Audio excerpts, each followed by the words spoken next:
Cinderella, season 3. Season 3. Beginning of season 3. This is going to be a good season. Oh, you weren't joking. It actually is season 3. Yeah, it is season 3. It's Oh. Yeah, I've been recording seasons by giving us fun little new outfits. Oh, yeah. I remember you mentioned those and you showed me those little outfits. Yeah. I feel like this is a a podcast that I've like heard about instead of a podcast that I produce with a friend. Like, right, oh yeah, you're updating me on this podcast that you are working on and I have nothing to do with.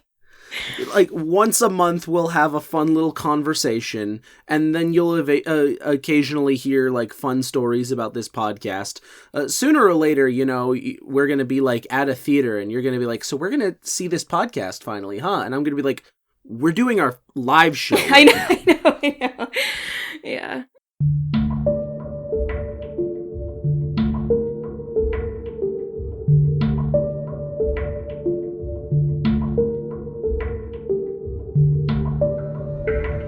Welcome to the beginning of the future for the Walt Disney Company, the Silver Era, paving the path to a great, big, beautiful tomorrow, starting with the feature film Cinderella. But just how well paved can this road be without a great, big, beautiful budget? How does a company a coin flip away from bankruptcy put out a fantastic feature-length film? Do they make orthopedic soles for glass shoes? And more importantly, we ask the question, why are the Grimm brothers like that?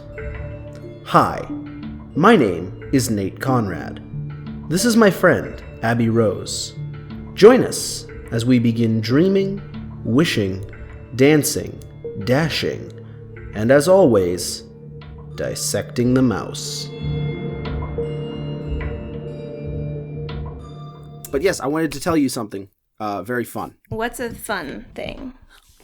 Spoiler alert, but starting this episode, I am going to be talking about the 9 old men. Yay! These are I figured I'd get them out of the way while they're like super active. These are the guys that are, they're considered like the cornerstones of Disney animation. They're the ones that Walt always turned to when he needed a problem solved. And usually a problem solved was animating something. I see. But, of those 9 men, one of them was particularly involved in this film, which is called Cinderella 3. There we go. A Twist in Time. Nailed it. First try. So we skipped over seasons 4 through 12. Okay. But yeah, so we watched Cinderella, which was such a breath of fresh air, leaving the package film era behind us, finally, and going back to normal films. It was quite satisfying. As much as I liked to double up Buttercup, I am very glad we do no longer have to double up Buttercup. Yeah, I really hated it. It was sucking my soul out. But fortunately now we can go back to the one film an episode, and they're more enjoyable films. I did want to say, before I get started on the plot outline, I wanted to give a shout out to Dr. McMacken for sending me this video on recycled animation and like parallels between characters, because he sent that to me and it showed some stuff from Cinderella and Alice in Wonderland and a few other things. So thank you, Dr. McMacken. And thanks. Shouts out to Dr. McMackey. Yeah, sure. And thanks for listening whenever you finally do catch up and listen to this episode, like next year. Thank you. You're a very, very nice, respectable person. I love you. I think he actually got voted like the most like friendly or the most like personable like professor or something. Nice. Recently, which is kind of cool. So, yay. But yes. So I shall outline the plot. Once upon a time, An ornate storybook in a sea of crushed velvet opens to reveal the story of Cinderella. Welcome to probably France in the 18th century, where our tale begins with Daddy remarrying to give little Cindy a mom to replace her dead one. Yeah, as one does. It's like, whenever your kid's goldfish dies and you just get him a new one and name it the same thing. Yeah, okay. So anyway, they welcome evil Angela Lansbury into life at their petite chateau, along with her two, and this is a direct quote from the movie, her two awkward daughters. Of all the adjectives that could have been used to describe the culmination of their faults, adjectives like selfish, rude, wicked, graceless, they settled on awkward. And I love them for it. Probably one of the funniest villain motivations I've ever heard. Basically, my awkward daughters can't find good husbands unless I squander my second dead husband's fortune and enslave his only child. Right, yeah. Like I spent all my money making my daughters less awkward. So I married this other guy to spend all his money to make my daughters less awkward, and they're worse than ever. And I was gonna say, it still didn't work. It's because the money... Still didn't work. Because the money's the problem. Okay. Tragic backstory aside, now we skip to somewhere in Cinderella's teens, as she's woken up in the morning by some birds getting directly in her face and pulling on her hair. How she doesn't smack them on instinct is a question for the ages. Once woken up, Cindy serenades all the little birds and mice infesting her room with a song about dreams and wishes. A song which they all stop to listen to with happy, spellbound expressions. Emphasis on spellbound. Cough, cough. Oh. Crackpot theory. Oh, you think there's some magic going on Well, I don't know. So, these mice and birds, by the way, are all wearing tiny clothing, assigned based on gender. Hats and shirts for the boys, while the girls get kerchiefs and dresses. As one does. Because, yeah, sure, Cinderella, it was crucial to teach your devoted animal servants about differences in gendered clothing. Those are definitely hours of your precious and apparently limited free time that were well spent. So a dream is a wish your heart makes, which I don't know about you, but my heart has made some pretty bizarre wishes in the past. It's also, like we've had some strange dreams, and my best friend growing up would always tell me about their dreams, and they were freaking insane. I mean, I don't know what kind of wishes they were having, but yeah, I remember one particular wish that I was having. Actually, no, this isn't quite as funny because it actually sounds badass. But when I was younger, I had this recurring dream where I was like Jack Skellington standing on a mountain fighting monsters with a sword made of a spinal column. My heart would absolutely wish for that, okay? Right? So that's why it's not funny to think of it as a weird wish, because it's just like something that everybody wants. Yeah. You don't know you want it until you hear somebody else wants it, and then you're like, oh, that please. Yeah. Which, actually, now that I think about it, we never do get to hear what her wish was. Like, she never tells us. We assume that it's true love and the prince and all that, but it could be literally anything.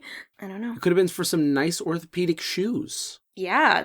Could have been for Lucifer to go missing one day. I don't know. Could have been for her stepmother to marry a new stepfather, and for that stepfather to be really nice to her. Yeah. Could be, as a previous dream my mom told me she had in the past, could be some owls wearing blue jeans. Ooh. Could be literally anything. Yeah. I changed my mind on being Jack Skellington. I want to see some owls wearing blue jeans. Yeah, me too. So anyway, it's also a very Freudian concept to receive from a Disney film. But apparently Cindy's wishful dreams are pleasant enough to get her through 14 hours of manual labor a day, because she heads down to feed the yard critters and get breakfast up to her step-shitsters and step-monster. On the way, she stops at the mousetrap to liberate the newest addition to her rodent roster. A portly little guy she names Octavius. Gus for short. Mm-hmm. Before starting on her chores, she instructs a clever little mouse named Jacques to show Gus how things work round these parts. Show him the ropes. Show him the ropes, you know. Some Tom and Jerry foolishness ensues between the two mice and step-monster's cat, Lucifer. Side note, of course his name is Lucifer. Of course. And Cindy secures her spot as the Queen of Shade as she bitches about her stepfamily all throughout the scene. Yeah.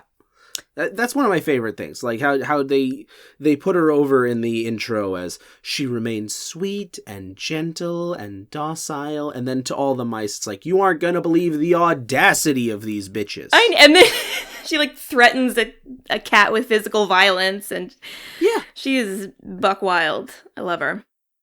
So on her way upstairs to deliver breakfast, she loses her shoe on the stairs. Adorable bit of foreshadowing there. Then receives her daily dose of verbal abuse from the stepmonster and goes about her day. Sweeping shot of the kingdom, and now we're brought to the castle, just in time to witness the head of state throwing a temper tantrum because he's lonely and his son hasn't given him any grandchildren. Yeah. One could wonder why he doesn't just take in a bunch of orphans to foster if he really does want to spend time with children, but hey, let's not worry about it. The king has to be a big baby for plot things to happen. Speaking of plot things, the king's need for grandbabies inspires him to throw a last-minute ball for that very night, inviting all the eligible ladies in the kingdom to welcome the prince home and flutter their eyelashes and stuff. The prince doesn't know about this beforehand, by the way, which honestly makes me feel really bad for him, because if you think about it, this is basically like if you spent an entire day of driving home from college and arrive to discover your parents are throwing you a surprise party with a bunch of single people from your hometown. Oof. So, not fun. You mean the nightmare, which is the wish your heart makes? Yeah, what's the opposite of wish? The nightmare. A nightmare is a curse your heart makes. Yes. Is a wish and a curse an opposite? Maybe like, because you wish something, you want something, but then not want, so maybe like a fear? I don't know, whatever. So it is what it is. Yeah, it is what it is. The moral of the story is it's a goddamn nightmare. Yes, absolute nightmare. So anyway, they send out the invitations and Cindy's household receives one. Cindy realizes she's eligible to attend, but they predictably pile her with a ridiculous amount of chores to prevent her from going. Unbeknownst to Cindy, her little animal friends get to work fixing up her mom's old dress into something more fashionable for the ball. This is ludicrously dangerous work for these little critters, and I refuse to believe there were no mice casualties in the making of that dress. Or at the very least, a few sewing-related injuries. Yeah, this is where they had to establish Mouse OSHA. Exactly. OSHA. With how many freaking mice she has in her employment, they have to have some sort of infrastructure or some sort of insurance. Gotta have at least union rep. Yeah. It's Jacques. What if that's Jacques? Yeah, he's the union rep. He's the local head. Mm-hmm. He is. So, despite the probable loss of rodent life and the ingenuity they put into making Cindy's dress, it's quickly ripped to tatters by her stepfamily in a scene that I wish I could make a joke about, but makes me genuinely furious every time I watch it, because, like, what the hell? Like, dude! Right? Dude, evil! Freaking evil! Like, it makes me so mad. It's so awful. It literally inspired me to think, you know what would be a really good idea? What? What? A sort of, like, spin-off, right? Where, the stepsisters go to the ball, and they come home from the ball, and suddenly the house is all different. It's got all these traps like Saw or The Collector or Home Alone, and it's because, like, the mice are like, you know what? We're fed up with the way that you've been treating Cinderella. It's revenge time. And that movie is going to be called The Mousetrap. Oh, starring Nathan Lane as Drizella. Yeah, exactly. And that same actress who always plays one of the stepsisters, I don't remember what her name is, but there's one actress who in pretty much every single modern live action adaptation of Cinderella, she has played the same stepsister every single time. Oh my god. Like by and that choice. That one is Drizella. So Nathan Lane has to be Anastasia. Maybe. I don't know. But yeah, she like, and it wasn't just like typecasting, she doesn't have any say. No, she specifically like sought out these roles, which is incredible. I love it. Didn't she say in an interview that she used to have ugly stepsister birthday parties with her family? Yes, I think she did mention that. I wish I could remember. It's right on the tip of my tongue. You know what? I'm only a little bit better than Tig Notaro, and Tig Notaro literally had a segment called Under a Rock where where she would, meet celebrities who she had no idea who they were. Yeah. Well, at least she was meeting celebrities. Well, she is a celebrity. So let's come back to me, Nate. Come back to me. I'm back here. All right, welcome back. So, Stepmonster and co. leave for the ball. Cindy's understandably distressed and flees to the garden to go cry face down on a concrete bench because, sure, that's the most comfortable place to bury your face into. Mm-hmm. Enter the bippity-boppity badass bitch herself. Cindy somehow knows this kind, portly lady is her fairy godmother, and they waste no time in pimping her ride and doing stuff to some critters to give her a sweet set of wheels to take to the party. I love and also hate how you described that because it's accurate. Doing stuff to some critters. Yeah, indubitably. So as a final touch, Cindy herself gets glammed up, complete with glass slippers that can't possibly be comfortable unless there's some magical fix, like glass insoles or something. Anyway. Dr. Wizard Shoals. Yeah, exactly. So anyway, Cindy heads to the ball after being told to be back before midnight. Our heroine arrives, receives some major side-eye by the guards on the stairs, and is immediately whisked away by the sleep-deprived but infatuated prince to spend the night dancing, strolling in the garden, and whatever else you do at a ball. I envision it's kind of like Homecoming or something, where it's like the joy of going and the excitement of going is getting ready and like eating beforehand. Probably, yeah. And then when we actually get there, you're like, what do we even, like, I guess we either dance with each other or we like stand on the outskirts and talk, and then yeah, I feel like high school dances probably had a lot more novelty back before there were video games. Yeah, we're gonna go down to the sock hop and we're all gonna hang out versus I'm gonna play as Ryu and you're gonna play as Ken and we're just gonna whack at each other for 17 hours straight. Yeah. Those kids these days. Yeah, they just don't understand. Abby, I have a confession to make. I've never played fighting games. I've never been good at them. I sometimes play them, but they don't interest me as much. So I'm very. At the end of the night, as promised, the clock strikes midnight and Cindy hoofs it out of the palace to get away before the enchantment wears off, leaving a glass shoe behind on the stairs.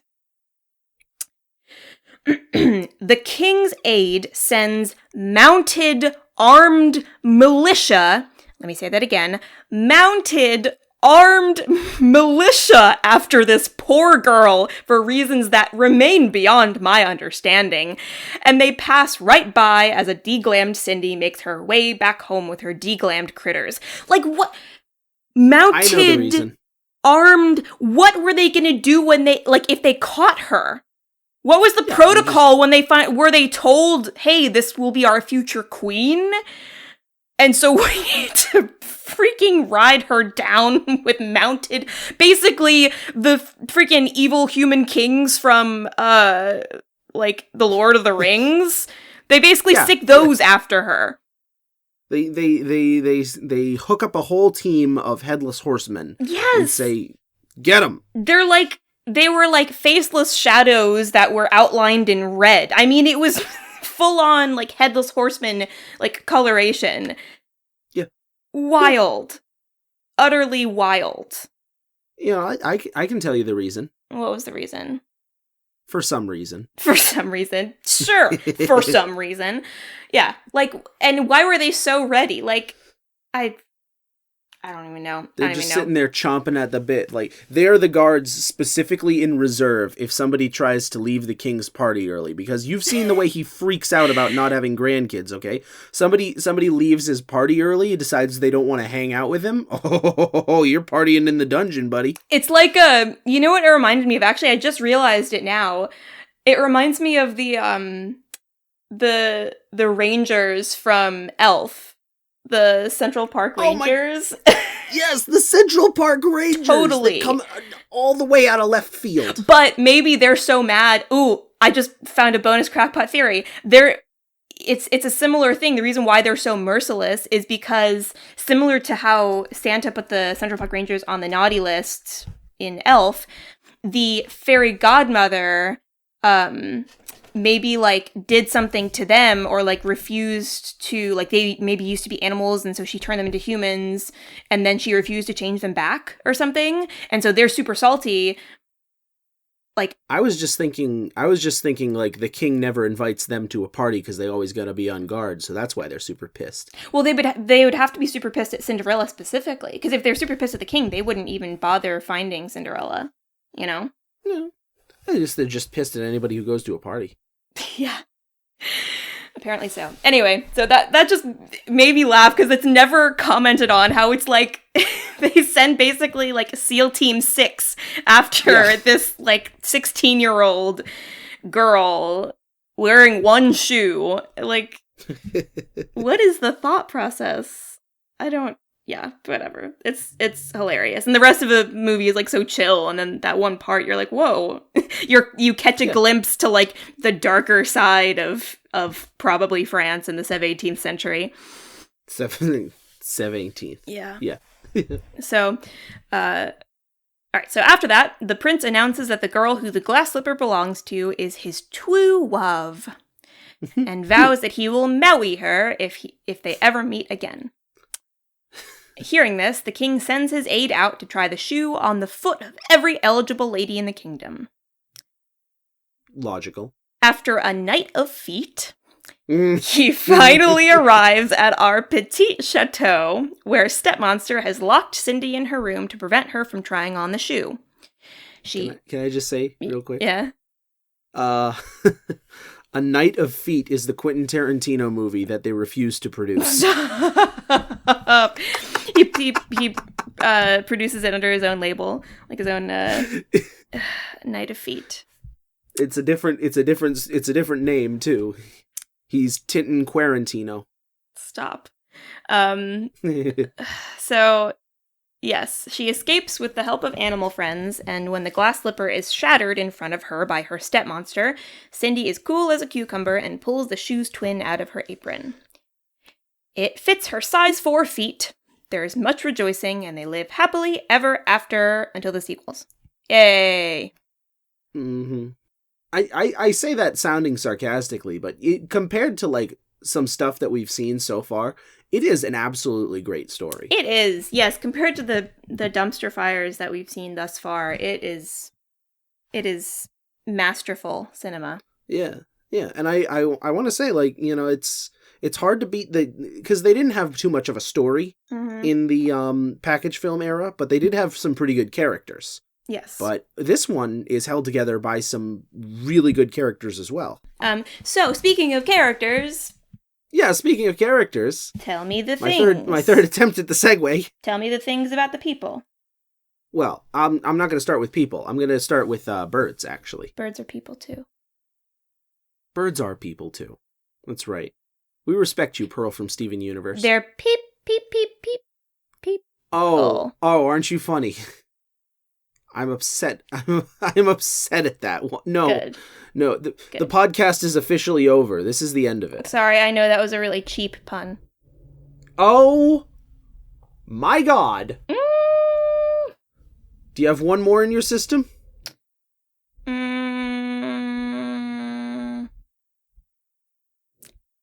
I feel like if I do any more, I'll have to wing it at that point, and it wouldn't be very good. I am literally about to fly off the handle. Man. Okay. Birds. I don't care if feather or not you like it. I'm gonna keep doing it. That one was kind of a stretch. Feather and weather? Are you kidding?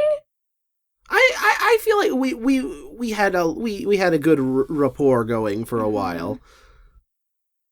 I don't know. You know, I think it's just because it didn't fit into a single word. Ah. But feather and weather are both single words. No, because. No, I know, but I'm more mad that you don't accept my feather pun. Well, I needed to not accept it so I could give a reason to not accept it so that I could say because. Okay. It's I don't know about that.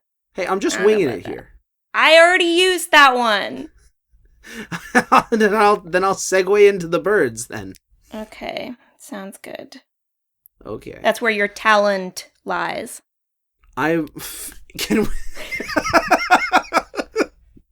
This is no longer a Disney podcast. This is a bird pun exchange podcast. I know. Welcome to our podcast within a podcast. Bird puns are us. Mm-hmm. Indeed. All right. Okay. Anyway, go on. Please do. Birds. Birds. They are nature's perfect alarm clock and general assistant. They seem to have a common character trait of having a little trouble lifting something that they absolutely should not be able to lift in the first place. But by working together like good little comrades, they can do anything. Lifting a sponge, lifting a dog, smash the bourgeoisie. You know, why are they from Russia? Because they got those little... Huh? Why are they from Russia? Well, because they got those little kerchiefs, like little babushkas. Ah, yes. They're little babushkas. Yeah, and they work together in a union. Yes. Okay, Cinderella is the one that they are the alarm clock for, by the way. Okay. She's a sweet little girl who never did anything to anybody. Very prone to losing parents, unfortunately. She just wants everyone to get along and be nice, despite how nobody is ever trying to get along and be nice with her. Yeah. Remarkable houseworker with incredible balance, carrying a tray on her head, which is probably what contributed to her ever so captivating ballroom dancing skills. I like that. I like that detail. Mm-hmm. She has friends in birds and mice, starting with Jacques, seemingly the de facto leader of the mice, a wacky little dude who talks mostly in baby talk, clearly the smartest mouse, does the most talking, comes up with the most plans, realizes how utterly awful Cinderella's sisters are being right off the bat. Mm-hmm. Mm-hmm. And he introduces us to Octavius, but for short, we'll call him Gus. New kid on the block, still getting used to the ropes, learning to talk and walk like a real city boy. Kind of a moron. But part of me still wonders what would have happened if he hadn't been told to be afraid of Lucifer from the get-go. Would he just be gobbled up, or would he get up to some Tom and Jerry style antics? You know, he's so ready to kick some ass. It's true. But he did very nearly get eaten by Lucifer, like twice. It's true. And a bunch of chickens. Freaking murderous, horrible chickens. That scene was 10 seconds away from an actual death of a mouse. Yes. Like, if you own chickens, or if you know somebody who owns chickens, just tell your friends what a nightmare chickens are. Yes. Yes. Moving on from the chickens, who were a special little bonus character there, we have Bruno, full-time dog, part-time footman, has to learn his lesson. Full-time dog, part-time footman, that also applies to Quentin Tarantino. God.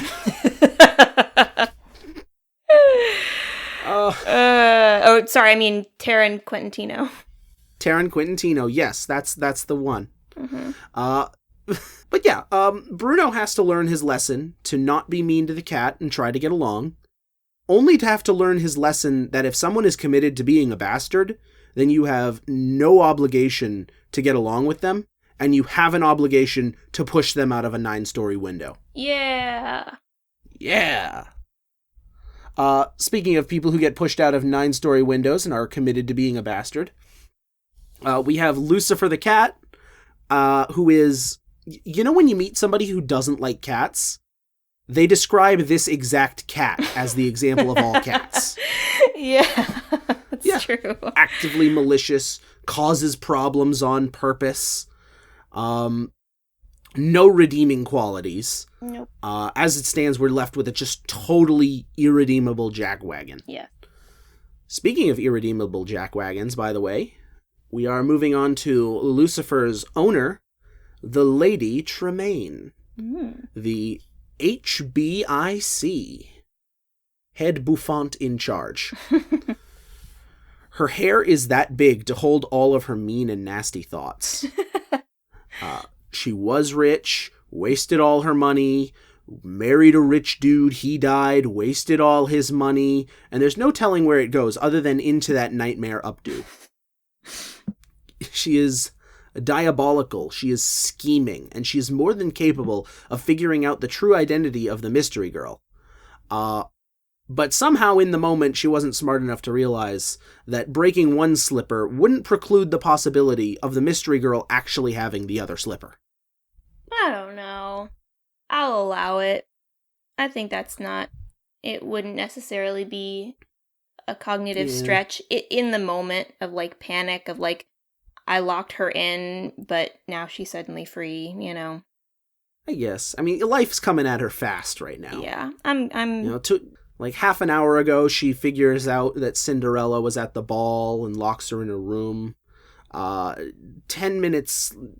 Not even 10 minutes, like 1 minute ago, she finds out that Cinderella is no longer locked in her room and is coming down to try on the slipper. She's like, I gotta act quick.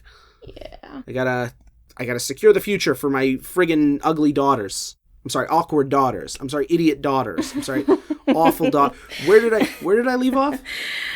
Head bouffant in charge. Head bouffant in charge. The mother of the ugly stepsisters, or the awkward stepsisters. We'll call them awkward stepsisters. Yeah, I like that. Because ugly is a social construct. You're all beautiful. Yes, indeed. Drizella is the first awkward stepsister, though. I got a little ditty for you. Mm-hmm. She loves singing, but can't hold a refrain, and absolutely loves to complain. It's the one that vaguely reminds me of Ethel from Archie Comics. She and her sister are both wicked, vicious, and malicious, awkward, vain, and a real pain. Yeah! Yeah! And her sister is Anastasia. She hates singing and mice and being nice. Wicked stepsister number 2, the one with the most personality, and whose voice reminds me an awful lot of Joan Rivers. Give it up for the awkward stepsisters! That's like... Oh my god, I can't believe I'm finally... I can't do a Joan Rivers impression. Can you? I probably could if I looked her up right now, but I'm not going to do that right now. Alright, so... After... Moving along. Yes. We've got the king. Now, I just want to say, this is what built like a Casey looks like when you're only 4'3". If they did a new live action, they should probably cast John Silver for the role. He's a short wrestler. That bit was a lot funnier in my head. You know, but I have to shoehorn a wrestling reference in there somewhere. Yes, this is true. Moving on. It's a very funny joke to the people who are listening to this and know the reference and watch wrestling. They're like, whoa! No, they're going to be like, he kind of forced that one. Okay, that's fine. But if it's the people I'm thinking about, they're going to be like, yeah, John Silver! Because everybody loves John Silver. The king. This man comes in every color that is not a normal human flesh tone. He's anything from violet to magenta to fuchsia to scarlet to pink. True. And either way, he's a little too invested in getting his son laid. He's so obsessed with doing adorable grandpa stuff that he's ready to take a man's life if he can't do adorable grandpa stuff. See, it's odd and funny, but it's also like great because if you think about it, that's kind of just how monarchies be, you know? Like that's just it really is. It do be how monarchies operate. Yeah, it's just like, you're going to get laid or else the throne will die. Yeah, it's quite Shakespearean.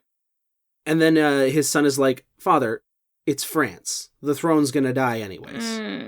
Yeah, we're a tiny kingdom that later became France or Belgium or whatever. Something, somewhere, to someone. Something, somewhere to someone. For some reason. For money and land. Speaking of money, let's talk about the guy who does not get paid enough for his job, the Grand Duke.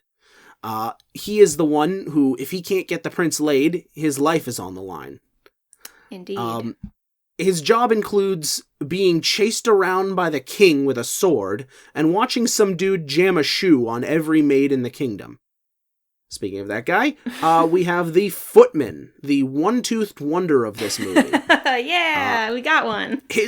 His job is to jam a shoe on every maid in the kingdom. And it is actually an early voice acting credit for Tintin Quarantino. I knew you were gonna... I knew it. I knew it. I'm like, I could make a Quentin Tarantino reference, joke right now, but I know it's coming. A Night of Feet. A Night of Feet. What a wonderful Ariel's Quest for Toes coming soon. Horrible. Let's move away from the footmen we could, the feet men. We could try to link as many Disney movies as we can to feet. Can we not, though? I mean, there's already 2, and that's too many. It's, which is not very many, but it's weird that it happened twice. Yes! Yep. All right. Oh my god. Go on. How many nickels do we get from foot references? Shut up. Stop talking about the footman. Stop talking about Taryn Quintino. I'll talk about the girl mice then. Okay. You remember how smart I said Jacques was? Mm-hmm. The girl mice are even smarter. Yes, they are. I'll list you some reasons. 1, they can read. 2, they can sew, with enough skill to impress my mom, mind you. Oh. 3, they can work together in groups of more than 4. 4, they speak perfect English as opposed to mousy baby talk. And 5, they never, ever, ever go anywhere near Lucifer, sending the boy mice to deal with that. And actually, if you think about it, we were saying before, joking about how the mice have unionized. Mm-hmm. Jacques is not the mice. He's not the union rep. It's actually that one girl mouse who, who she calls the shots for everyone. She's 100% the actual leader of the group. Like maybe Jacques is like the union face, but make no mistake, the chair is the girl mouse. Mm-hmm. Yes. Mm-hmm. So we're coming up on the last 2 characters, finally. I know I've been rambling. It's all good. We've got the fairy godmother, an incredibly powerful force of magic, despite looking like a lunch lady in a onesie. Aww. Yeah, doesn't she? Mm. I don't mean that in a negative way. She's adorable. Yeah. She looks like she's going to help you at Joann's. She's going to She really does. Some great craft supplies.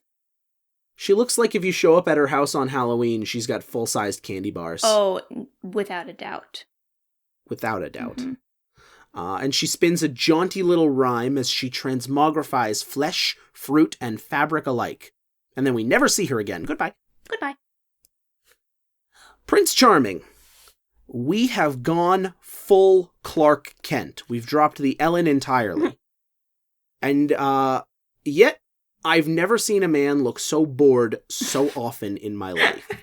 Because he's exhausted. I know it's probably because he's exhausted. He's so tired. And that's why when he's greeting ladies at the ball, he's bored. Mm-hmm. When he's doing the waltz with the love of his life, he's bored.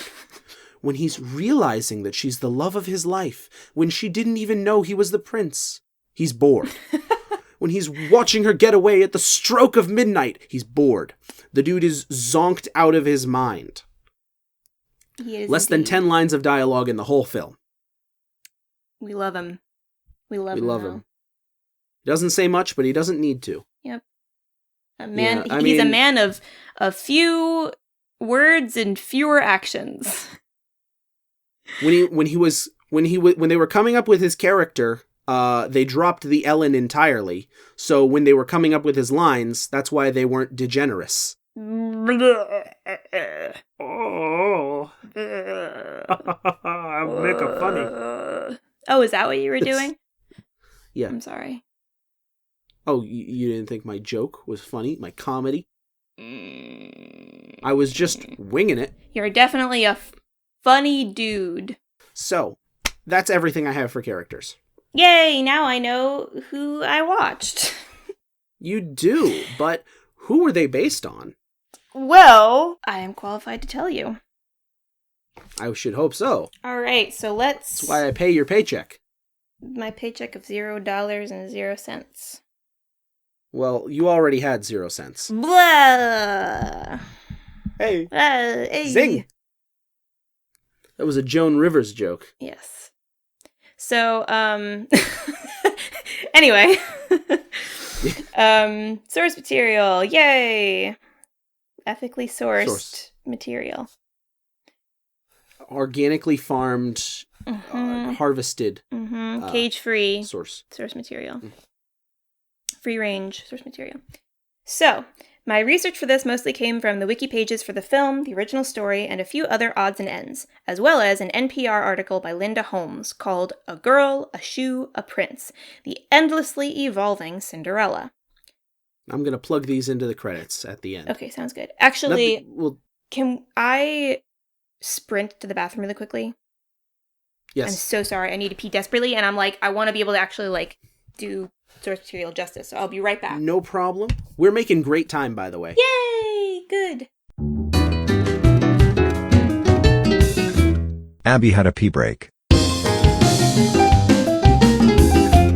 So, my research for this mostly came from the Wikipedia pages for the film, the original story, and a few other odds and ends, as well as an NPR article by Linda Holmes called A Girl, a Shoe, a Prince, the Endlessly Evolving Cinderella. The story of Cinderella is thousands of years old, with hundreds of different variants found globally and throughout history.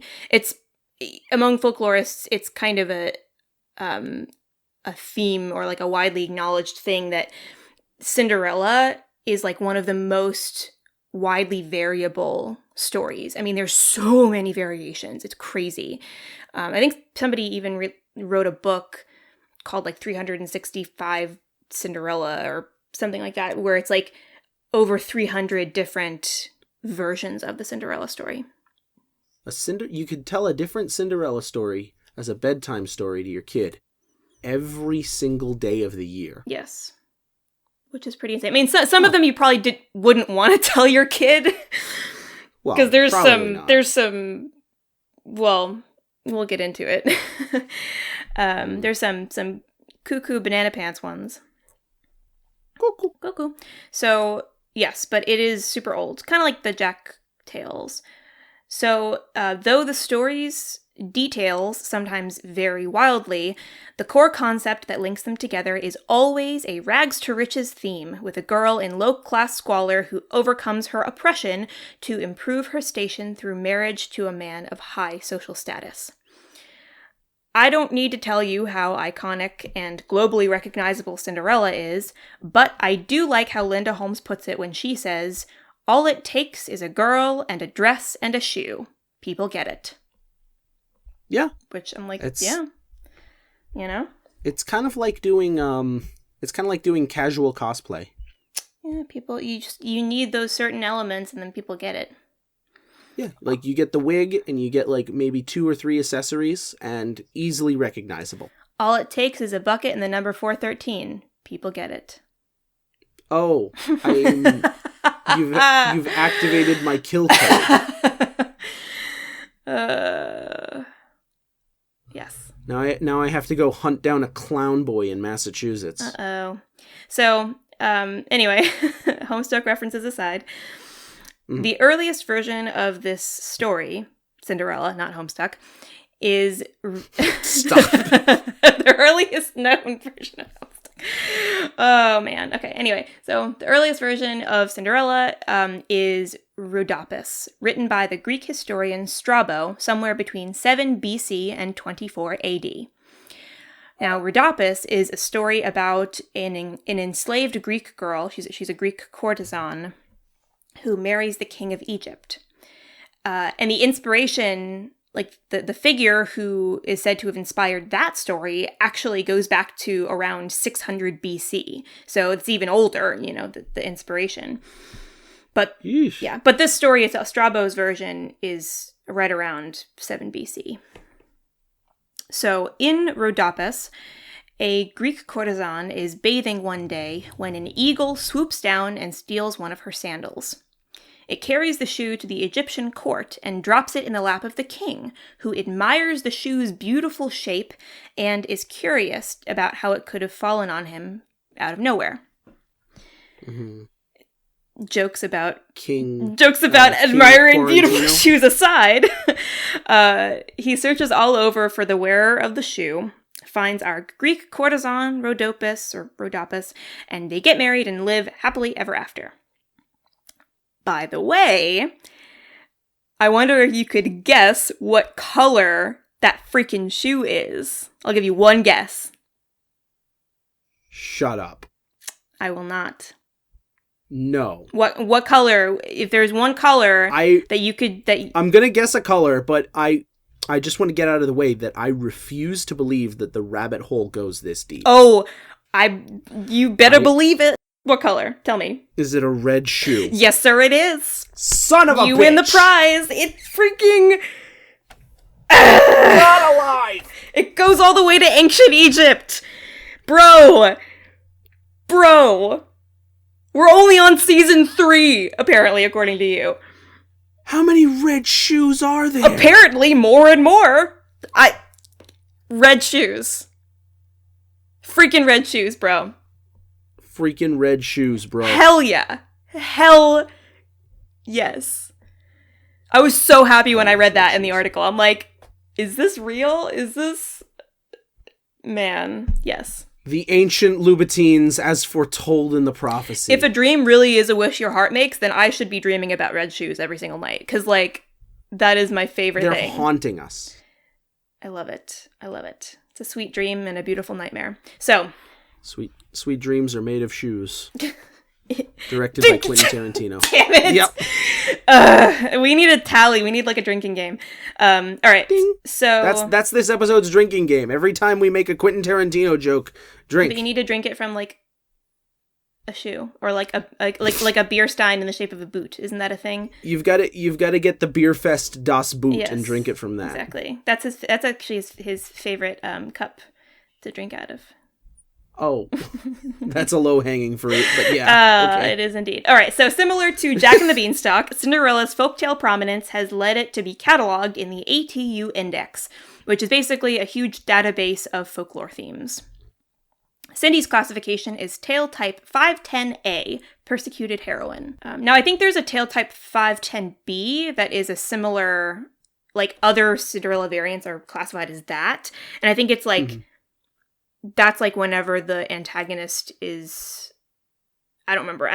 There's a little bit of a difference, but the traditional Cinderella that we're talking about is 510A. So, I love how efficiently classified these are. I know. It's so cool. If I would have known that being a folklorist is a thing that you could be in life, I probably would have studied to be a folklorist. The Disney version is adapted from the 1697 story of Cendrillon by French author Charles Perrault. Full title is Cendrillon et la petite pantoufle de verre, which means Cinderella, or the little glass slipper. Perrault's version is by far the most widely recognized and well-known Cinderella story. There is a Grimm Brothers version that appears a couple centuries later, but it doesn't resemble the Disney story nearly as much, so it's clear they didn't use that as a reference, which is understandable because it's pretty PG-13. How drastic of a difference are we talking about here? Well, I will describe it in just a little bit, so you can decide for yourself. Oh boy. Yes.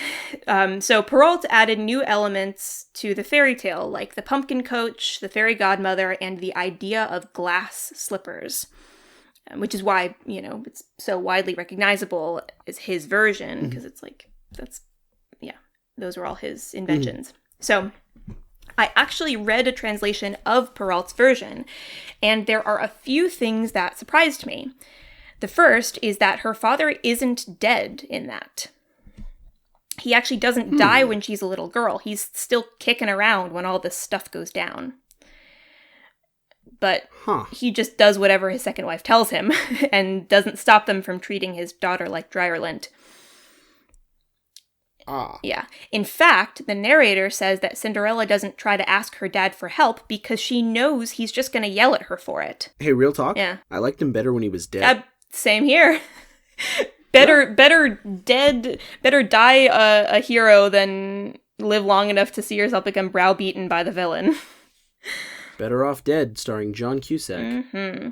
So the second surprising thing in this version is that, as far as I can tell, the fairy godmother is literally just Cinderella's actual godmother who lives with them in their house. She just so happens to also be a fairy on a totally unrelated note. So I guess she's just kicking around the house, living with them, as, unmarried female relatives do. And then whenever she sees Cinderella wants to go to the ball, she's basically like, oh, okay, well, come to my room and I'm going to do some stuff to some lizards. and you'll be able to go. It'll be great. Don't sweat it. Doing stuff to critters. Yep. Universal. Exactly. But this time it's lizards. Oh, ooh. I like lizards. Yeah. Which actually, now that you think about it, that means that Meg Cabot? Meg Cabot's Cabbage? Is it Cabot or Cabot? I don't know. Well, Meg Cabot or Cabot, let us know when you sponsor us. Okay. Because that's how sponsoring works. So Ella Enchanted, her book Ella Enchanted, actually has it right with the godmother who is just like a normal godmother, but she also is a fairy. She's not just like this magical, oh, here I am now. It's like she actually lives with them, which I just thought was interesting. So the third surprising... I never read Ella Enchanted. It's good. I like it. I like her other book that she did in the same universe more. She did one called The Fairest. Yes, I think so. Fairest. And it's Ferris Bueller. No. The Ferrets? It's called Fairest, and it happens in the neighboring kingdom, and I actually like it way more than Ella Enchanted. Maybe it's just because I've seen Ella Enchanted way too many times, like the movie before I read the book, but the book Fairest is... I love it. I love it so much. It's so good. It's like probably one of my favorite books. I have to look into that. Yes. And I didn't even realize that it was an adaptation of Snow White until I thought about it. I got 3/4 of the way through. Normally I can pick it up on it immediately. Oh yeah, okay, I can see these themes and whatever. But it was such a unique, it was such its own thing and so unique and original and such a fresh and captivating universe that first of all, I didn't even realize that it was part of the Ella Enchanted universe until the very end when they mention Ella Ephraim, but I also didn't realize that it was supposed to be a Snow White adaptation until she literally bites an apple and things happen and it's whoa, wait, this is supposed to be Snow White. Holy crap, that's so cool. So anyway, it's very, very good. Highly recommend it. Learn something new every read. Mm-hmm. So, the third surprising, that aside, the third surprising thing is that in Perrault's version, the stepsisters aren't huge, big, fat assholes. In the movie, there are these huge, dim-witted antagonists who rip up Cindy's dress and are super jealous and mean-spirited towards her, never even once nice to her. But in Perrault's story, they're just kind of spoiled and vaguely douchey towards her, at the ball, in the story, at the ball, Cindy even goes over and sits next to her sisters and shares the expensive treats the prince gave her with them. Now, that's played kind of like she's poking fun at them, since they don't recognize her and they think that she's this beautiful foreign princess. But the point is, it's never really anything outright malicious. And in fact, at the end, when she's revealed to be the owner of the glass slipper and ends up marrying the prince, the two sisters beg her for forgiveness for treating her crappily, and she forgives them and has the two of them move into the palace with her and get married to fine noblemen of their own. Oh, nice. Yeah. So they're really not nice, super villainous. I just think it's interesting that the main thing Cinderella has to fight against in the original story was just getting there and looking the part. It was society. Cinderella says, we live in a society. No. God. Also, Cinderella doesn't have animal friends in this. Mice are still turned into horses, a rat into a coachman, and lizards into footmen, but they're not otherwise mentioned in the story. Her name, Cinderella, comes from how she huddles in a corner of the fireplace for warmth, getting all grimy and covered in cinders. Because of this, they initially call her Cinder Wench, but the younger stepsister is said to be nicer than the older one, so she convinces them to revise the name to Cinderella. See, at the risk of going off on another tangent about a book, that reminds me of the thing that always, because I read, and I'm pretty sure you also read, Cinder? Yeah, the Lunar Chronicles. Marissa Mayer? Yes, I think it's Marissa Mayer. Yeah. I always liked how, like, one of the stepsisters was actually nice to Cinderella. Mm-hmm. Well, not Cinderella. Cinder. It was always... So that's where that comes from. Yeah, that's really interesting. And then there was other...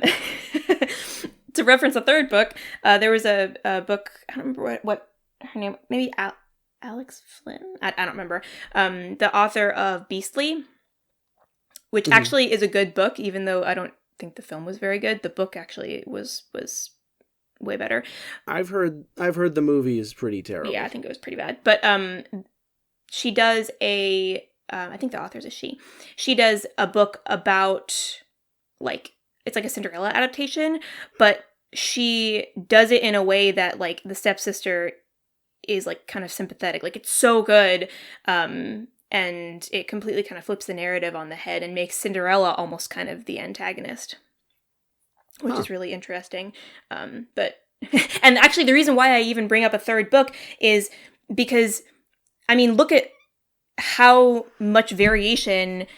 It's really a testament to how varied and how, like, you know, wide-reaching the story of Cinderella is, because, you know, just sitting down and talking about it here, we can come up with several of those 365 adaptations. Yeah, we have easily come up with at least 3 additional adaptations that are not even a part of the original tale. Like, these are additional kind of fresh adaptations rather than versions. So it's pretty mind-boggling, because, I mean, obviously a lot of these famous tales, you know, Little Mermaid, Sleeping Beauty, Snow White, Cinderella, they have variations and they're pretty well known, but I think it's the thing that I'm trying to get at here is it's hard to fully understand the, like, massive reach of a story like this. And the fact that a story like this, of, like, a girl, kind of like that rags to riches story, that persecuted heroine story had massive global and historical appeal throughout, you know, thousands of years. It's so interesting. It's kind of like the to wax philosophical, the human experience, kind of. Everybody put under wants to be lifted up. Mm-hmm. Especially in the female, like, whenever you're a woman, especially back then, because it's like you have no other, your one shot at becoming, like, you know, safe and comfortable and, like, kind of achieving happily ever after is by marrying somebody rich. But that can't happen unless there's something magical that occurs, that they somehow see you in a different light. They see you as higher in station than you really are. Like, it does some really interesting psychological things to look at the impact Cinderella has, as opposed to, like, you know, Snow White, where it's just kind of like she's story of girl, things happen to her and she dies and then comes back. Yeah. So this is story of girl, active participant, things happen to her. Yeah, and it's way more, like, kind of symbolic, I think. Yeah. Than Snow White would be. It means more. Yeah. It means. Yeah. And art. And it could be, it's kind of chicken egg situation. It could be that it means more and it's more deep and varied because there are so many versions, or there could be so many versions because it's such a variable, like, theme and message that it can be, like, turned into so many different things. Based on, it's like what's the recipe for getting out of squalor and crappy situations in, China versus in, like, Thailand versus in France versus in Russia. It's like there's so many different, and it changes each time based on how does each culture interpret this character in this situation? Yeah. Are things minorly crappy for her, like in Peralt's version, or do things like straight up real time suck for her, like in the Grimm version? Speaking of the Grimm version. Oh. He. Oh, I'm excited, but I'm also unhappy because it's the Grimm version. Evil chuckle. Just a cheeky little childhood trauma. Yes. Instead of doing a little bit of massive racism, we're doing a little bit of major childhood trauma. Just a cheeky touch. Just a touch. So, in case you were wondering, the Grimm version is indeed straight up wacko. Cuckoo bananas.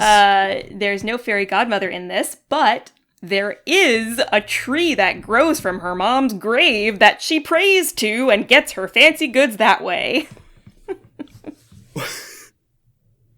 Excuse me? A tree. Let's go over that a little bit. I didn't put it in my notes, but yeah, there's a tree, grows from her mom's grave. She prays to it, and there's a bird in it, and it flies down and gives her fancy dresses and stuff. Would you like to know where the tree came from? I would love to know where the tree came from. I'm glad you asked. Because it didn't just spontaneously... There's an origin to this tree beyond, like, it grew out of her mother's grave, I'm assuming. There is an origin, but it doesn't make any sense. Okay. So it's an explanation that doesn't make any sense. So that's fun. When she was little, she and her step-shitsters, which indeed in this story they are step-shitsters, her dad goes on a trip and asks each of the three what they want from the trip. The other two say, we want, gemstones and dresses and stuff. And buy me more jewelry. Yeah. They're like 6. Yeah. And Cinderella says, I want the first, I want the first twig that knocks your hat off on the trip there. Like while you're riding horseback on the way there. She wants the first, branch or twig that knocks his hat off and it falls to the ground. To be fair, that's kind of a very weird little girl request. It is, but where did that come from? Characters in fairy tales aren't people. It has to symbolize something, or there has to be some sort of logic one would assume. It can't be just, oh, she's just a weird little girl. It's who told you? Who told you to do that? And then, so he brings it back. It's like a hazel branch. And what does she do? She sticks it into her mom's grave. A branch, by the way. Not a pine cone, not anything that actually has seeds to grow, from which to grow. But she plants this thing in her mom's grave, this twig, and then it grows into a tree. And she prays to it, and it gives her dresses and jewels and stuff. Okay, so her dad is alive in the Grimm version as well as the Perrault version, but unlike Perrault's version where he's just browbeaten and dominated by his second wife, in this one he seems to be just as cruel to Cindy as the rest of them. A real, Oh, hey, I really liked it better when this guy was dead. I mean, yeah, so he's straight up just as cruel to her as the rest of them. So the stepsisters are closer to the Disney version, as I said before, because they treat her like poo-poo, and they actively make messes for her to have to clean up. But things get balls to the wall insane when they each cut off parts of their feet to get the glass slipper to fit them. One cuts off her toes, And then when that doesn't work, when she's found out, the other cuts off part of her heel. Now, that's pretty wackadoo, right? Like, that's a little wackadoo. If you are a person whose future wife will be determined by whether or not a shoe fits them, one would assume that while this potential mate is putting on the shoe, you would be looking at the shoe. For, to see if it fits. Cuts, bruises, blood. Or just to see if it fits. Because it's supposed to fit. All right? So, the funniest part in all of this is that the prince doesn't notice either time it happens. And in fact, Cinderella's magical bird friend has to tell him both times to look at the bloody shoe and the mangled foot before he realizes what's happened. It happens twice. First, in a row? First bitch cuts off her toes and stuffs her foot in the shoe. And he's like, all right, let's go. And the bird's like, wait, dude, look. And, he looks down. I thought it was kind of weird she didn't have any toes. I know. Looks down at the freaking, pooling blood or whatever. Then he's like, oh, you lied to me. And then the second stepshitster is like, all right, well, I'm going to cut off part of my heel so that I can, I guess, I don't know, have better chances, whatever. So listen, you obviously notice the toes are missing, okay? The heel, not so much. The heel's behind the foot. I guess so. The toes are the real moneymakers of the foot. So she cuts off her heel, stuffs it in the shoe, and gets in the carriage with the prince, and it's on the way to the palace that the bird is like, hey, it happened again. Like... God, she got even further, though. Yeah. So then I think he makes her get out of the carriage and, walk on the shoe, and she can't because she doesn't have a heel, so... Oh. Yeah. Oh. It's brutal. But I just think that's, the craziest part isn't that they... mutilated their feet in order to fit in the shoe. The craziest part is not only does the prince not notice, it happens twice. So maybe it's does he really even love Cinderella to begin with if he, 1, doesn't remember what she looks like, and 2, doesn't even look to see if the shoe fits before he's like, all right, pack her in, let's go. This is just, listen, he still hasn't been allowed to sleep since getting home. I guess so. So he just, the sooner this is over with, the sooner he can get a nap. He participated in the Night of Feet. And by the way, I'm going to make a director joke, but it's not the one you're thinking of. Because the Grimm version is absolutely, positively written and directed by Rob Zombie. Yes. Terrible things happen and nobody acts like a person. Yes. This is true. Yeah. And it makes just straight up no sense. Yeah. So that was the Grimm version. 'Twas indeed grim. Now, the important thing when looking at Cinderella critically is that the prince has to be tricked into believing at first that Cinderella is of much higher social class than she is, thus making it possible for him to fall in love at first sight. Only then can the girl leave behind the shoe or other evidence that can be used to link her to her low-status role at the end. Because the point is, the point of Cinderella is that if the prince were to meet her in her low-status form right off the bat, he wouldn't see her as a potential partner. It takes the enchantment and the disguise to make her look like a princess to not only make him fall for her, but also, as Linda Holmes points out, to ensure that the love will endure even when she reverts back to her lower station.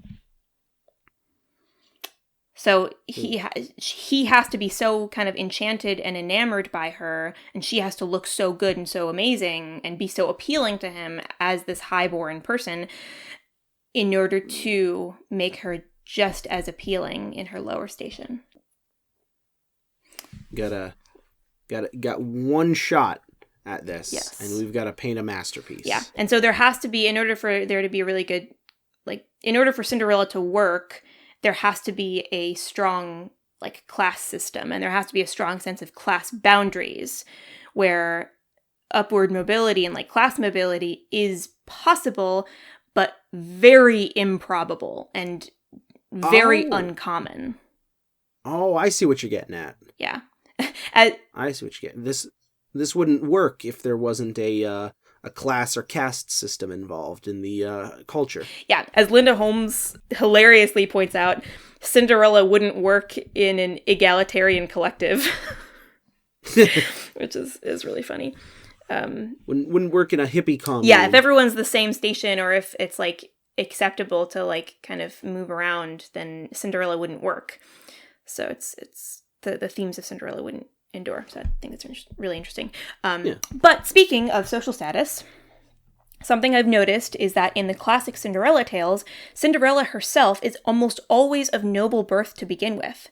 Her noble status is hidden and ignored by her family, and she's treated like a servant and abused, but in the end, she reveals herself, and there are no issues in marrying the prince because she was already part of the nobility to begin with. The irony here that I'm trying to bring up is that despite being called a rags to riches story, as far as I can see, our classic Cinderella is actually a riches to rags and back to riches story. And that just really intrigues me, because when we think of a Cinderella story, we imagine someone with nothing who suddenly gets everything they ever dreamed of. And it's inspiring because we think, oh, they're just like us. That means that this sort of thing can happen to anyone, so maybe I can end up like that one day. You know what's interesting about that?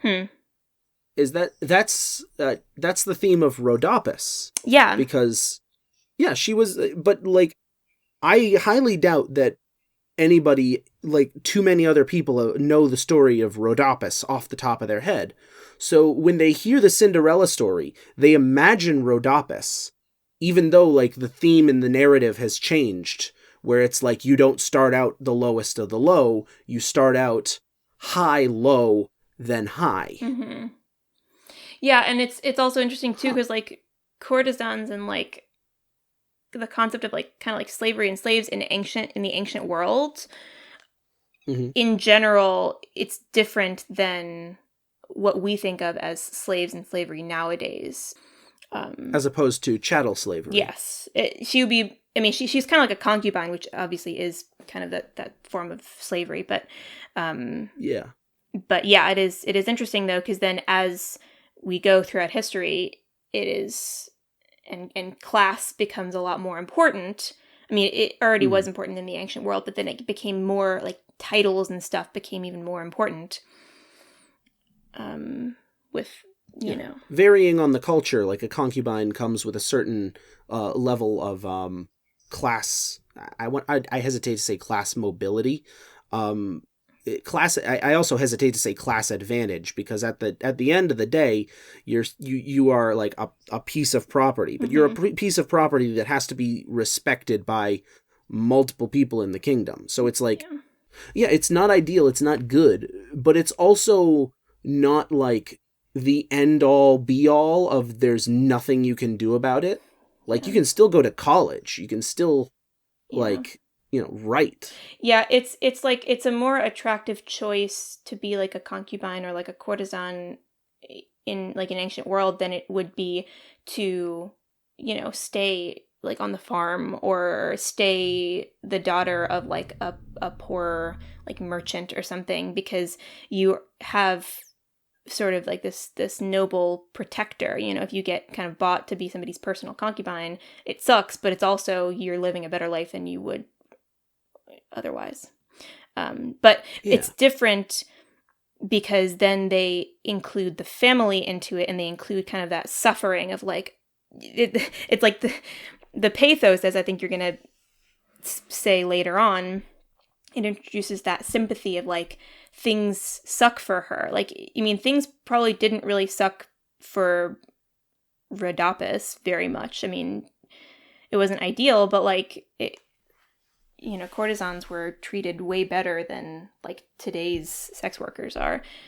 So it's definitely complex, but I just think it was interesting because that idea of rags to riches Cinderella, saying, oh, well, this sort of thing can happen to anyone, and maybe I can end up like that one day. It's false consciousness to the extreme, because Cinderella is born a noble. She doesn't earn it through hard work and dedication. That's all I have for source material, so you are more than welcome to get into it. All right, I'm going to dive right into the production notes. Okie dokie. So let's start by talking turkey. And by turkey, I mean money. Walt Disney does not have any right now. Gobble, gobble. He's having this minor problem where he built the most impressive animation studio in the history of the medium, and then the world decided to do a war, in which he lost an insane chunk of his staff and was reduced to going into smaller production features to stay afloat. Don't you hate when that happens? Lost a lot of turkey. Yeah, lost a lot of bird jokes here. Indeed. Unfortunately, these smaller features that he was putting out weren't exactly raking in the dough at the time. In fact, the feature film division had become so large and simultaneously so unprofitable that at this time, Walt was caught in a very important split decision. Do I make a new movie, or do I sell the whole entire company? Right now, he's looking at two options for movies, fully fleshed out, ready for the green light, Alice in Wonderland and Cinderella, but he's very seriously considering the idea of selling off the studio. And it isn't until one of his animators pays him an uncommon visit to his office that he changes his mind. Enter the first, technically second, because one of them was Ward Kimball, but the first in this season that I'm going to talk about, of the 9 old men, Wolfgang Reithman, also known as Wooly Reithman, which is stupid because who named Wolfgang wouldn't want to be called Wolfgang? Wolfgang. That is being named after a gang of wolves. That is so That's cool. boss. You're simultaneously named after a composer and a celebrity chef. Right. Well, the celebrity chef came a little later. Well, I'd say the celebrity chef is named after a composer and an animator. Well, Unless they're all the same person. Wolfgang Amadeus Puck, you were named after three of the most inspiring men I've never heard of, ever known. Is that an old meme yet? I don't know. It's an old meme, but it checks out. It's an oldie but a goodie. Yeah. Anyways, Wolfie was born in Munich, Germany, 1909, emigrated to the United States with his parents, spent a lot of his life obsessed with airplanes, and even went to school to be an aircraft engineer, working for an aircraft manufacturer. However, at some point he switched schools, focusing more on art than air. Now, one of his art teachers had an in with Disney, showed off his art, getting Wolf in with the company. He was hired in 1933, and he wanted to work as a watercolorist, but Walt sort of ushered him into animation, where he did indeed thrive. Worked on a lot of popular shorts like The Band Concert, Musicland, and Elmer the Elephant. We'll get into that one in a bit. And of course, on feature films. He seemed to do a lot of unsettling and terrifying work early on, since his best-known segments were The Slave in the Magic Mirror from Snow White. I don't like that official name. Don't like that name. Wait, is that supposed to be the Magic Mirror? That's the Magic Mirror's real official name, The Slave in the Magic Mirror. Bitch! That's just the Magic Mirror! Why does it have to be the slave in the Magic Mirror? He animated the Monstro chase sequence in Pinocchio, and I don't like that whale. And he animated the fight between Tyrannosaurus and Stegosaurus in The Rite of Spring, and you don't like those dinosaurs. I certainly do now. In 1942, as part of the mass exodus of talent thanks to either war or union reasons, Wooly left for war to fulfill his other lifelong dream in airplanes, joining the United States Air Force, earning the Distinguished Flying Cross, honorably discharged as a Major Wolfgang Reithman in 1946, just in time to rejoin the studio to animate El Gaucho Goofy's dances and the Headless Horseman chase in Sleepy Hollow. Yeah.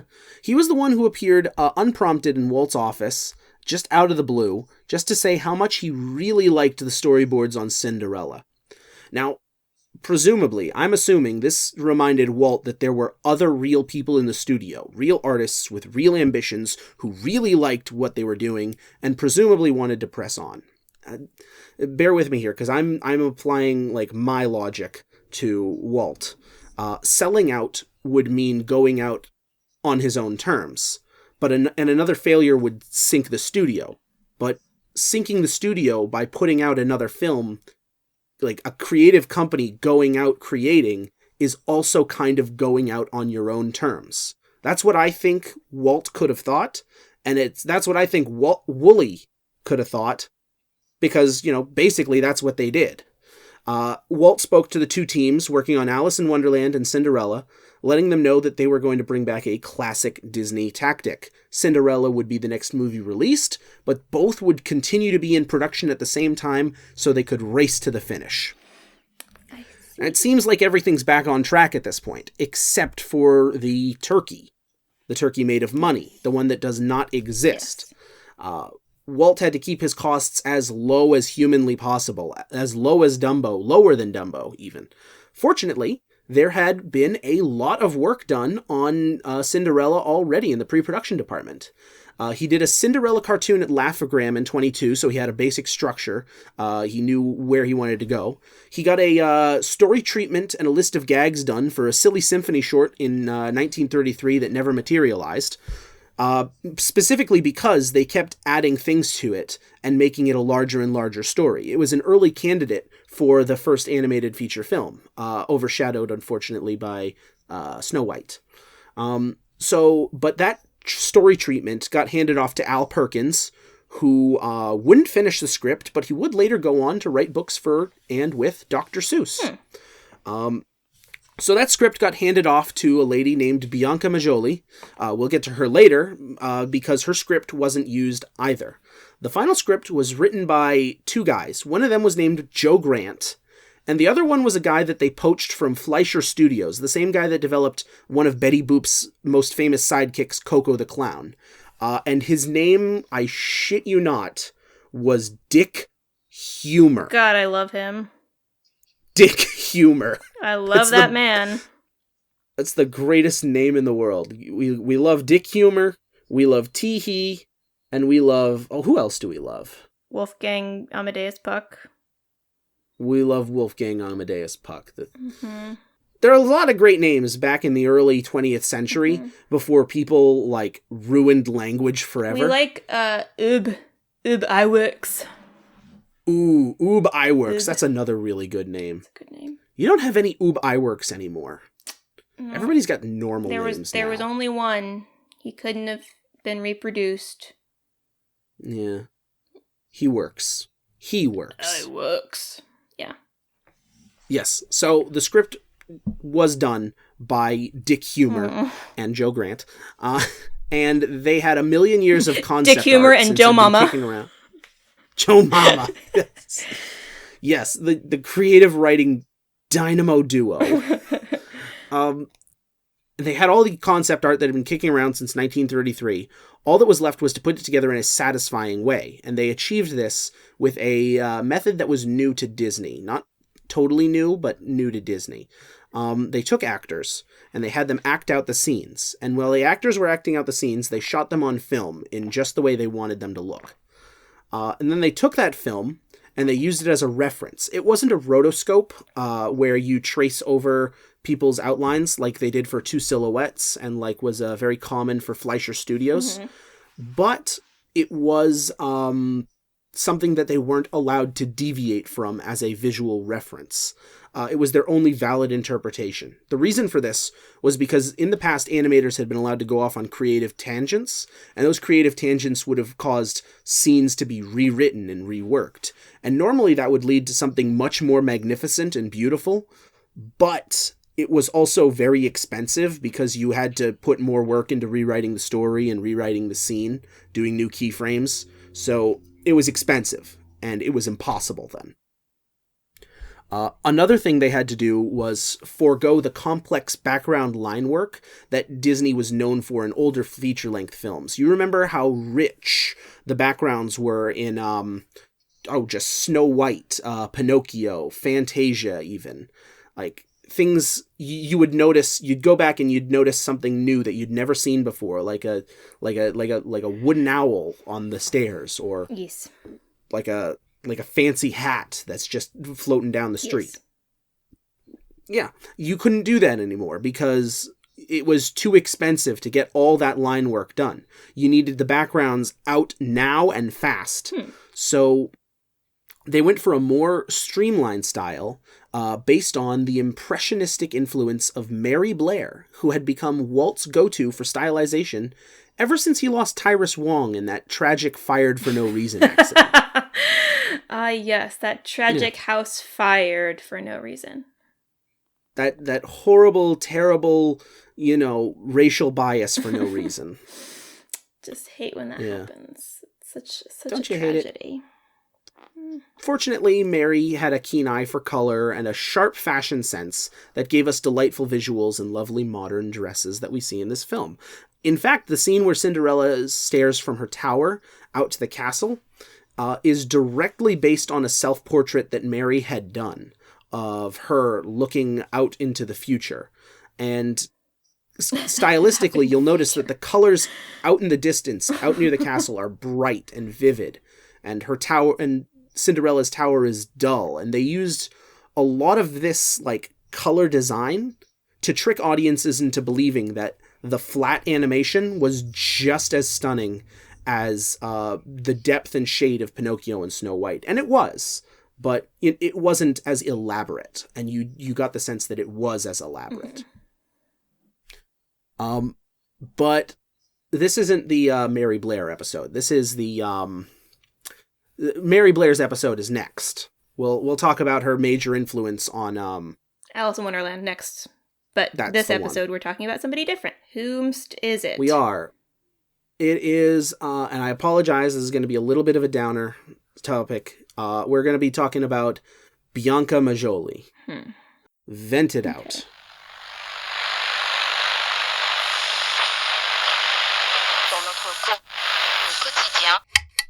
Yeah, so it kind of turned out to be a little bit more of a downer than we expected, and we decided to cut the whole Bianca Majoli thing.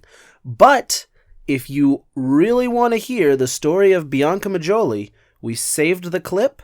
And, if you ask us real nicely, we just might put it out on YouTube.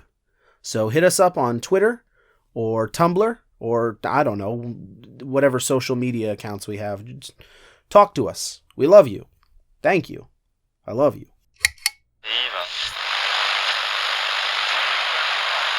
So now, we come to the point where you've got your onions, I've got my OOC. Let's go back and forth. Let's bring it up. Well, first of all, I thought it was interesting how the Disney princesses, we've seen 2, arguably 3, because Johnny Appleseed could be a Disney princess, but we've seen 2 kind of official Disney princesses so far, and I thought it was interesting to see how the sort of feminine ideal of beauty and kind of fashion and femininity, you can see the feminine ideal from each of the different ages where these movies were produced.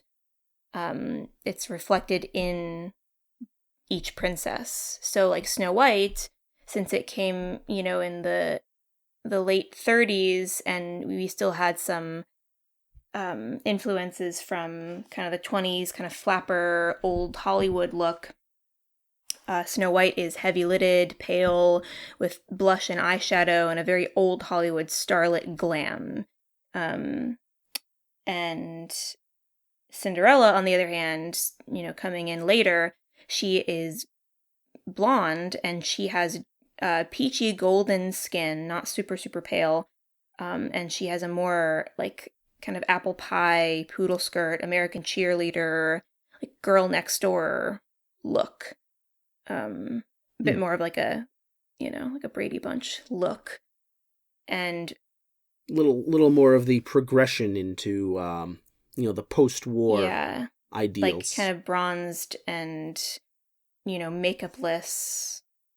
And furthermore, the stepmother has the old arched brows and the heavy-lidded glam that Snow White had. She resembles, kind of in coloration, a bit of Snow White, But now, since she's older, it's cast in a negative light to contrast it against the quote-unquote updated Disney princess look that Cinderella has. Oh. So I just thought that was interesting, where it's kind of like the old look. I never noticed that. Never thought about that before. Yeah. How, like, That's even solid. though Snow White is like kind of the first Disney princess, Cinderella is seen as kind of that first iconic Disney princess. So I thought that was interesting. Yeah. That's really the only onion that I have. Okay. Mhm. Okay. What did you think about the movie overall? Just in general. Overall, I liked it. I liked it a lot more than, Snow White. It had a lot more substance. It was enjoyable because there wasn't like an agenda. I didn't have to like look at these like real people contrasted against cartoon characters, because sometimes, that requires a kind of suspension of disbelief that is sometimes tiring. Yeah, like we had realistic looking people, but she was playing off of mice, which, I guess, they can be more cartoonish looking without creating more of a dissonance. Yeah. And it can be, it was nice, it was really cute. There was no kind of Disney fever dream, really. And no major racism. Yes, there was enough room for like fun stuff and like crackpot theories and stuff in the narrative. It was loose enough for that, but it was also tight enough that it was a story where things happen. Oh yeah, and I've kept it on the down low, but I got a pretty good crackpot theory this time. I'm excited. Well, so that's my thought. I enjoyed it. I thought it was nice. And I think the Tom and Jerry stuff were definitely necessary. Like, looking back, even though I get mad at Gus like constantly for just doing wrong things all the time, those parts I think needed to be in there because that was absent in Snow White, and I think that's maybe one of the reasons why it was so lacking, is because you didn't see the main story contrasted against like fun little offshoots. Yeah, there was an A plot in Snow White, which was, Snow White, and then the B plot was, evil happens. Yeah. Whereas, like, A plot here is Cinderella, and B plot is, funny mice do a scheme. Yeah, mice versus Lucifer. Yeah. Snow White, I think the B plot was actually the dwarves physically abuse and try to murder Grumpy constantly. Yeah. All the dwarves versus Grumpy. The secret B plot in Snow White being like the previous relationship Grumpy had with the evil queen. And how that distanced him forever from his brothers. Mm-hmm. So, yeah, that's all I got. So, I'm going to crack into my observations. First O in the OOC. Okey-doke. First of all, I agree that Cinderella is 200% more active in her story than Snow White was. The good things that happen to her are mostly based on actions she has taken, like being nice to the mice results in the mice being nice to her. Going to the ball and spending time with a guy, not actively looking for the prince, but just spending time with him, it results in the guy being like, oh, you spend time with me just because you like me? That's nice. I guess I'll marry you forever. Yeah. Number 2, this was impressive for me. There was no recycled animation that I could find. And I had to double check on this. I had to double check on the Disney Wiki, which, if you don't know, is a Disney Wiki is where Disney fans go to prove they know more about Disney fans, which results in a very Mad Max Thunderdome sort of environment, where you're either two theories enter, two opinions enter, one opinion leaves. It's pretty terrifying. I wouldn't want to go in there. Yeah, but I braved that wilderness to bring back confirmation that although they do recycle bits of animation within the picture, all of it is original animation. Cool. Like there's nothing, like when we joke about those guards chasing her being like the Headless Horseman, like they're not just recycled footage of Headless Horseman. It's totally original. Okay. It's cool. Yeah. Which brings me into my opinion that it was visually a little bit less impressive than the older Disney films, but more impressive given what there was to work with, the time and budget constraints. It was more impressive given that it was all original animation. It was more impressive because it was narratively superior to the shorts and a lot of the films that we've seen before, and it was a really great comeback for the company. Like, I was really impressed with this. I wasn't, subjectively, it's not, like, a story that resonates with me, as well as others do, and it's not something that I want to watch, like, multiple times, but it was really good. I really appreciated it. I really enjoyed it. And if you wanted to watch it again, I wouldn't mind, sitting down watching Cinderella a couple times. Okay. Yeah. Which leads me right into my crackpot theory. I've got a single solitary crackpot theory that I'm just gonna crack into. Okay. So, in Cinderella, we see her interacting, of course, with the birds and the mice, dressing them up in clothes. And they, in return, help her clean her room. They help her build her dress. This is not normal behavior for mice and birds. And you could say that it's like, well, it's because it's a cartoon. But we see a dog that acts like a dog, a horse that acts like a horse, and a cat that acts like a cat. We then see that she has a fairy godmother who just appears for whatever reason. And you could say that it's cartoon logic.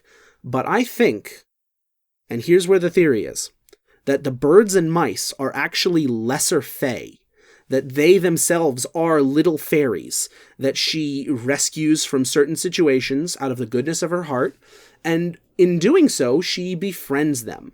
They help her with her household duties, and she gives them little outfits, and she gives them little names, which gives her an amount of power over the fae by giving them names. And she doesn't abuse this power. She's friends with them, and they're friends with her. And so, of course, they're going to tell the higher-ups in the Fae court. Some fairies, some magical beings with phenomenal cosmic power to transmogrify flesh and fabric and fruit. Mm-hmm. And so, I'm specifically saying that she befriended the lesser and greater fae of the Autumn Court. Because the Autumn Court, in my research, has yielded that they are the more powerful. They'll grant you greater gifts if you befriend them. And specifically Autumn, because what does the fairy godmother turn into her coach? A pumpkin.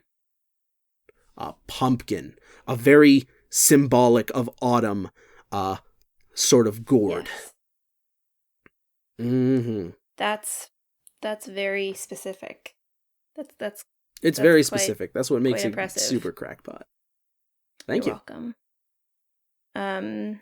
I want to accept that theory because I like it, but I have my own theory as to the origins of the mice. So Ooh. I don't know if I can fully accept your theory, but I do like it a lot. I appreciate appreciation. Can I call it partial acceptance? Sure, partial acceptance. All right. I'll take what I can get. Tacit compliance. But I'm very excited. Tacit compliance with my crackpot theory. Yeah, that sounds like how people believe in the U.S. government. Yes, tacit compliance. So... But yeah, I'm very excited for your crackpot theories. So my theories. crackpot theories, I have a few. So the first crackpot theory, it's not really a crackpot theory, I just think it's kind of a theory, is that Cinderella either has one foot slightly smaller than the other, or one of her legs is slightly shorter than the other one. So that would give her a tendency to lose her shoe, because she loses her shoe like 3 different times in the film. Yeah.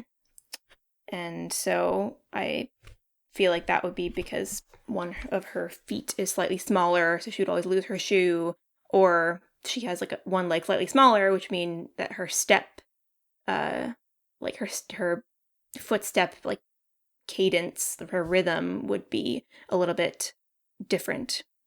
She's got awkward stepsisters, but she's the one with the awkward stepsister. Zing!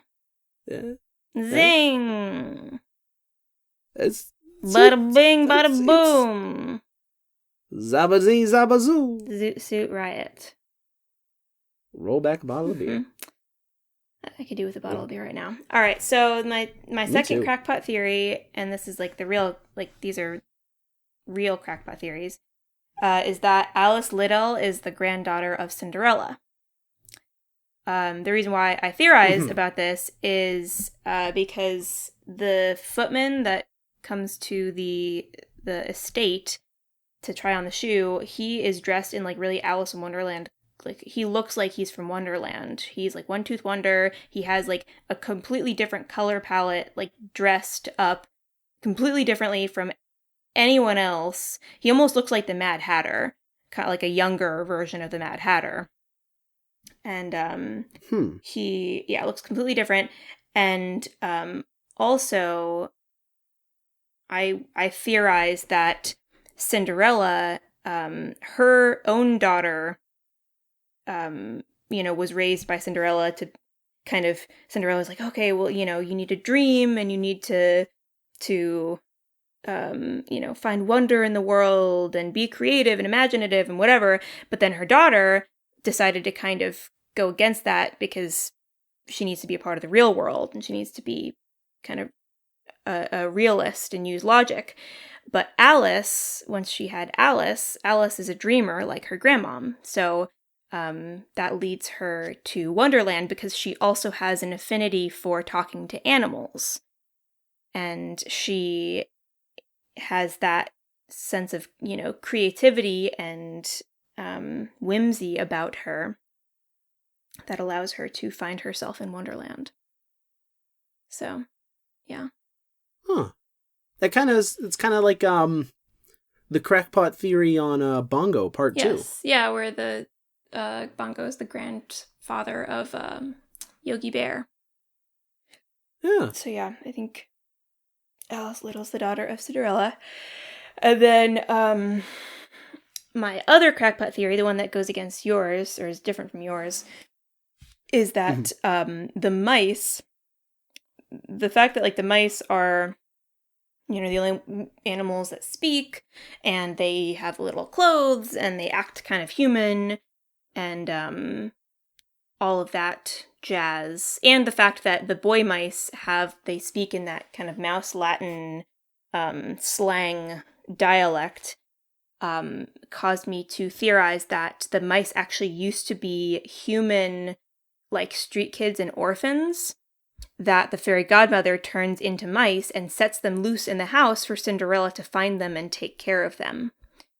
So I thought that maybe the boys were like street kids and orphans, kind of a la Oliver Twist, where they have nowhere else to go and they're devoted to Cinderella because she doesn't realize that they're they used to be little kids, but she's the only one that's keeping them from harm's way or starvation.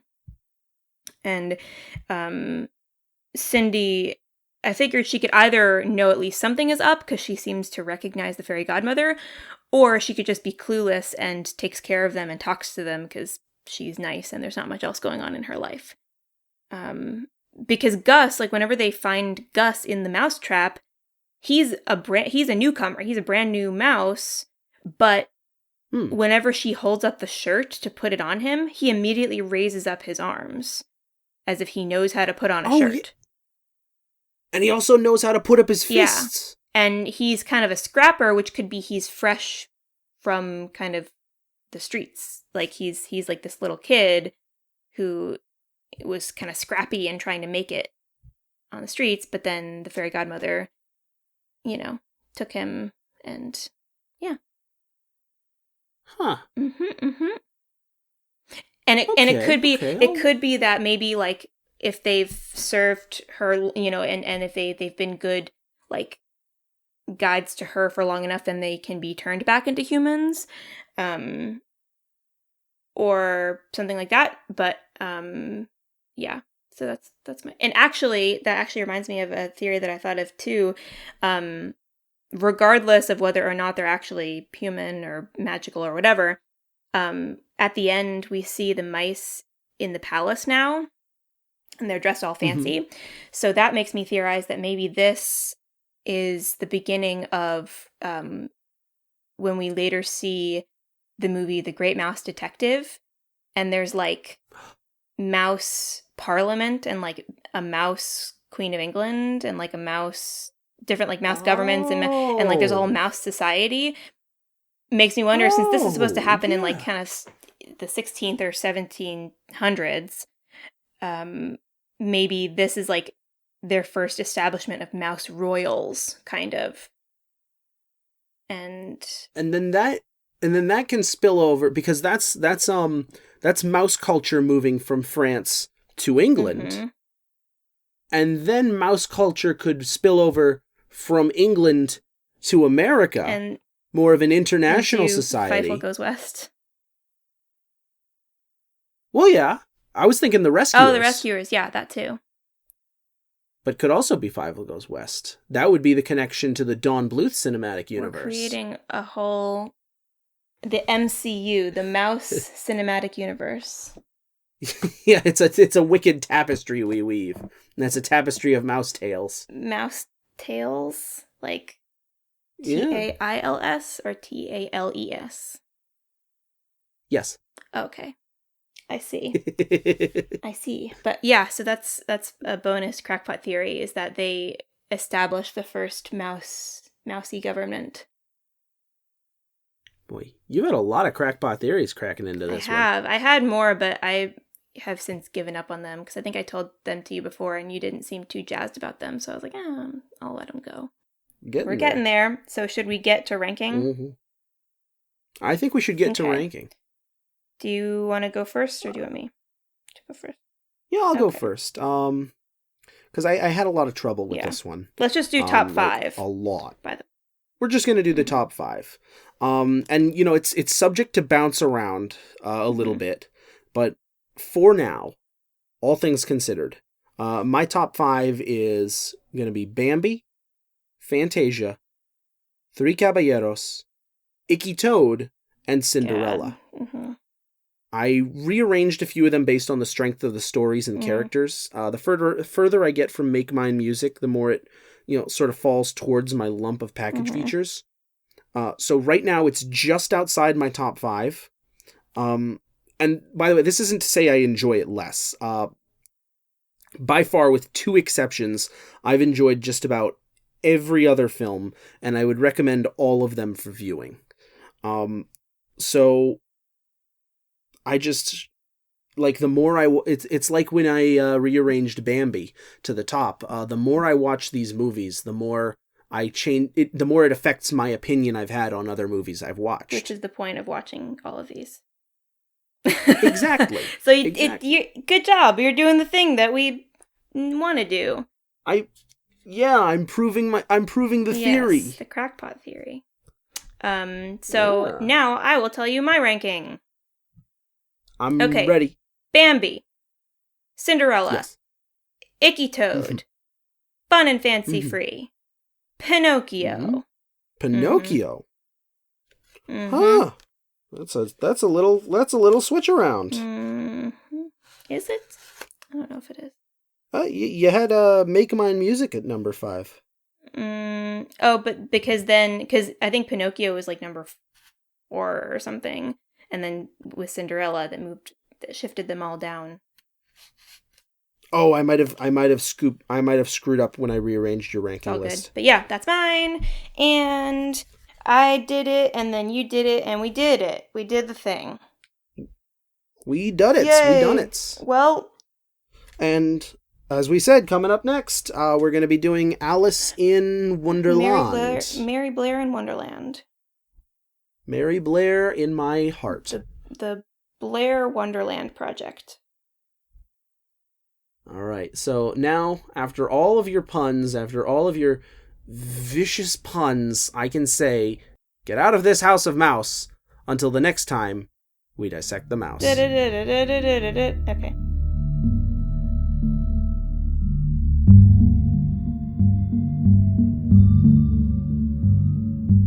Dissecting the Mouse would like to thank the artists and editors who have been involved. Morgan, Eric, The Cowboy, and Connor. Links to the artists and a bibliography of our sources can be found in the expanded credits. We would also like to thank the researchers, Abby and Nate. Nate would like to thank his library co-workers.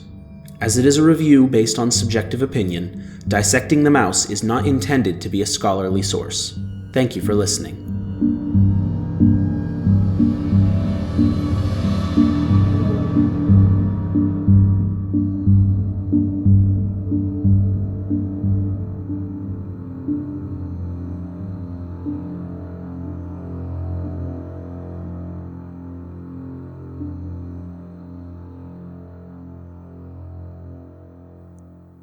Technically, hypothetically, if you have a live branch and you have treated it with rooting powder, and no, this is like, bear with me. Does she have rooting powder?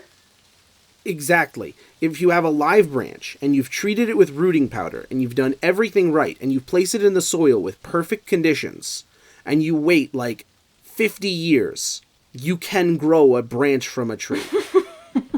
This happens to her when the story starts whenever she's 50 years old. Yes. She's been growing this tree for 50 years. Oh, how I'd love to go to the ball. Yes.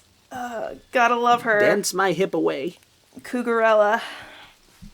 Whoa.